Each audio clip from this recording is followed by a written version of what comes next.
Urban legend my ass.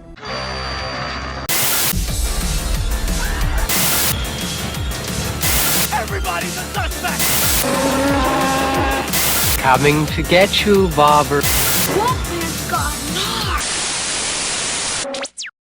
Urban Legend's final cut is a 2000 horror movie directed by John Ottman, and it stars Jennifer Morrison, Matthew Davis and Hart Bochner. As usual, before we get into this guys, this is a spoiler review, and the reason being is because the movie is 20 years old. A film school is the centre of a fresh spate of killings based on urban legends. Unlike the first movie, which had an incredible beginning to it with Michelle Mancini at the beginning, this was completely different, the complete opposite in terms of quality. We had an aeroplane going down with an urban legend on the aeroplane, and it turns out to be something like what happens in the Scream movies, for example. On the wing of the plane.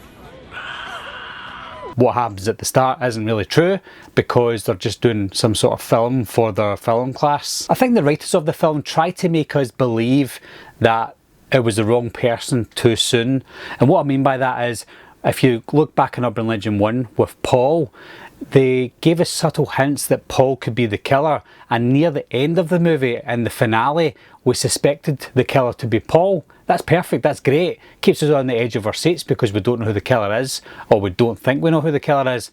And then in this movie, they try and pin it on somebody early on at the beginning of the movie, and that just tells us it was obviously not him. So yeah, they tried to pin it on this person at the beginning, when in actual fact I thought it could have been him even without the start of the movie. Now, I did read that the scene that I'm talking about in the bar was reshot or shot at the end of this movie, and that's why one of the characters in this film is never mentioned. She's just there to be killed off with the kidney heist, and that's one of the first kills in the movie. So they only put that in there after the film was completed, so that's why this scene seemed like a mess. But because of the way they set that up with one of the characters, you're looking at him thinking, well, he's obviously not the killer, so why even put him in there and make him a suspect so early on? Another part of the plot that made absolutely no sense was the fact that Trevor and Travis were twins. We had Travis who died, he was killed near the beginning of the movie, and then it turns out he's got a twin who's doing some investigating into his death. Why?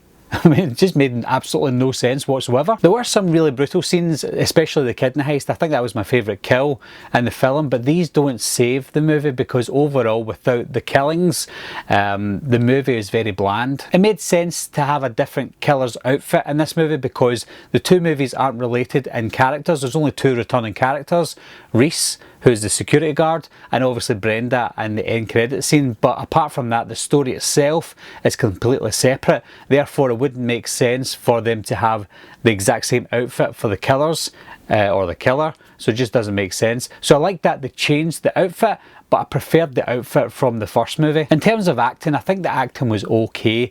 There was some dodgy acting in the film, but apart from that, I think overall it was quite a solid cast.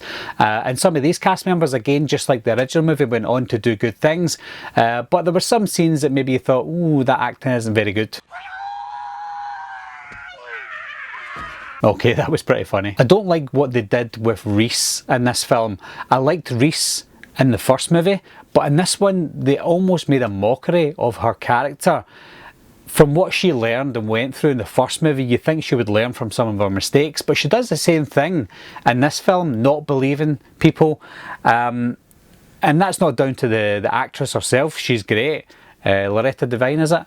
She's great, and she plays Reese great as well, but I think the way she was written in this one was very poor. It was very apparent that she was only in this movie to bridge the gap between the first movie and the second movie. If we move on to the finale, I think this was a very cheesy finale that we've seen time and time again, and not just horror movies but any movies, thrillers, action. We find out that the killer was or is friends with one of the students' fathers, and he'd done him wrong in the past, so he's gone after this girl and her teenage friends, and the only reason he's really doing it is so he can get out of the school. He's a teacher at the school, and he wants out because of what her dad done. He made him stay there for all these years, and he wants a way out, so he decides to kill off one of the characters who had a really good script and a good movie and pass it off as his own.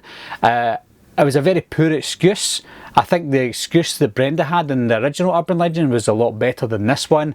It was very choppy and I just didn't like it. It was very cheesy and very poorly written. The end credits scene was probably the best part of the movie, and I'm not just saying that to try and be controversial. It probably was the best, and that's because we're reintroduced to the character Brenda, played by Rebecca Gayheart, and she's obviously pushing around the killer in part 2. So the two killers are in one scene together, and that left the movie with the thought of there being a third movie with two of them being the bad guys in this one, knowing who the killers are, but it gave us that hope that those two characters would return for a future sequel.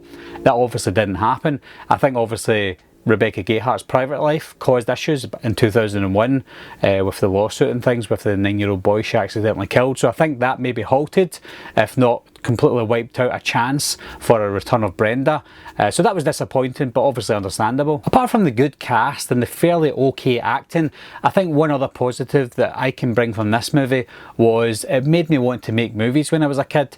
I seen this movie back in 2000, I was 16 at the time, 17 at the time, and it made me want to make movies because it was set in a film school. These film students were making movies, horror movies as well, so it made me want to make movies. But that's all I can really say, is it had an influence on me, but when you watch it today, you can clearly see it's a very inferior movie to the first one. So although this movie is not a bad movie whatsoever, it's got things it could have improved on, especially the script.